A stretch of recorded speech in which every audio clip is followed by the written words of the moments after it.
Un troisième jour des opérations militaires et des questions sur la situation humanitaire qui pèsent de plus en plus autour du conflit. L'Organisation des Nations Unies estime que l'opération militaire a déjà causé plus de 100 000 déplacés, un nombre qui pourrait augmenter dans les prochains jours en Ukraine.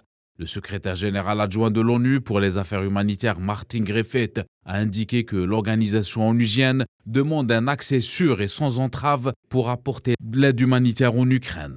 Le responsable onusien a déclaré que plus d'1 milliard de dollars seront nécessaires pour les opérations d'aide au cours des 3 prochains mois. Une situation qui a poussé les Nations Unies à intensifier l'acheminement de l'aide pour répondre aux besoins humanitaires, selon le secrétaire général Antonio Guterres. Aujourd'hui en Ukraine, malgré des difficultés opérationnelles croissantes, les Nations Unies ont intensifié l'acheminement de l'aide destinée à sauver des vies, y compris dans la partie orientale du pays, des deux côtés de la ligne de contrôle.